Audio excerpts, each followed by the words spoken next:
Iranian authorities say they are considering a 14-point proposal put forward by the United States to bring about an end to the war.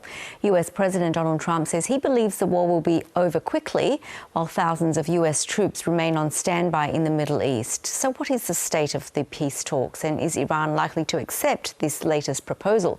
Well, let's speak to Jared Mondschein, Director of Research at the United States Studies Centre. Jared, always good to have you on our show. Firstly, can you tell us, what do we know about this US peace plan that Iran is reportedly considering? It seems like this peace plan is one that would result in a moratorium on the nuclear program that Iran was engaging in, or in its enrichment capability. There would also be a lifting of sanctions on Iran, including the lifting of lots of funds that would finally have access to be accessible by the Iranian government. It would also potentially lead to more inspections. But again, this is all being reported. This is still being negotiated. We should remember that negotiations between the Obama administration and the Iranian government took over a year and a half and resulted in more than 100 pages of text. This is one page after a few weeks. I imagine we're still in the early days of this. Well, Donald Trump appears confident a deal will be struck. And what has he said? And do you believe him when he says the war will be over quickly?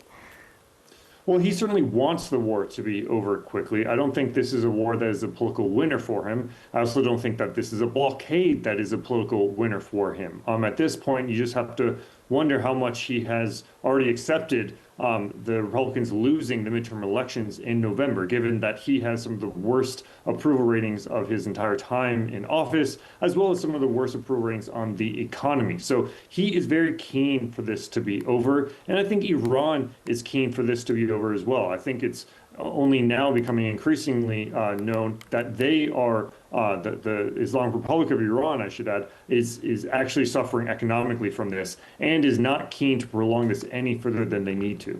Based on what both sides have said, what makes this latest round of negotiations perhaps different to previous ones, do you think? Well, it seems that this is more detailed in terms of what they're agreeing to, that the difference between where the two sides are seems to have decreased. But also, I think it's undeniable that the political pressure on the United States and the Islamic Republic is increasing. As much as the United States and China and Russia do not agree on very much, I think you could say that all three nations have some interest in the opening up of the Strait of Hormuz, and that the status quo is untenable. Now, Jared, you mentioned back home Donald Trump has suffered in the polls since this war in Iran. How significantly has the average American been impacted by the conflict? Well, as much as the Trump administration likes to talk about the United States having energy dominance and being one of the top energy exporters in the whole world at this point, at the same time, it is not completely insulated from the energy markets. And yes, it does have more energy access than ever domestically, but those prices hit everywhere. So even though Americans are not suffering economically as much as others from the energy prices, they still are suffering. And the number one issue that brought Donald Trump into the Oval Office, in my view, was the economy. And now the number one issue that could lead to the Republicans losing the House of Representatives and potentially the Senate is the economy again. And what has been the toll on the US military during the war in Iran? How many of them are stationed in the Middle East at the moment? How much longer do you think they'll have to be there?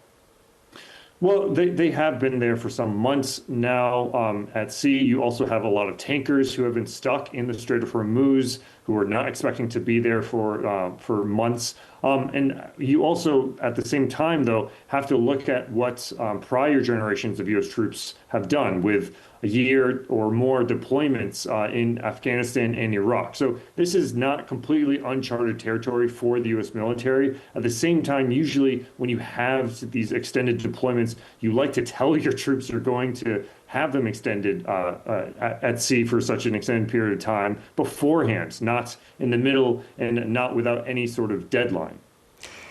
Just lastly, Jared, today we've learnt about the death of Ted Turner, founder of CNN, the first 24-hour cable news channel in the US. What legacy does he leave behind? Well, the legacy of me talking to you right now. He was the one that really invented the 24-hour news cycle, and he was the one who realized that there was a thirst in the United States, but also globally, for news available around the clock. And he really brought that concept through advances in technology, as well as his own commercial acumen, to the world at large. If you were in the United States or overseas, you could access CNN or CNN International, and it really completely changed the media landscape around the world. Indeed. Jared Mondschein, really good to talk tonight. Thanks so much for your time. My pleasure.